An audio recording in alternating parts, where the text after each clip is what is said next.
இறுதி காலம் வந்தாச்சு, இன்னமும் தாமதம் என் ஜனமே மனம் திரும்பு, என் இயேசுவிடம் ஓடிவா. உன்னை நினைத்து சிலுவையிலே தாகம் தாகம் என்றார். உன்னை நினைத்து சிலுவையிலே தாகம் தாகம் என்றார்.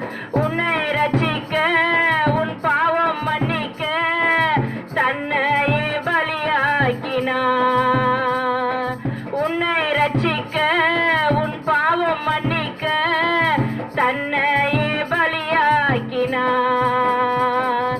என் ஜனமே மனம் திரும்பு, என் இயேசுவே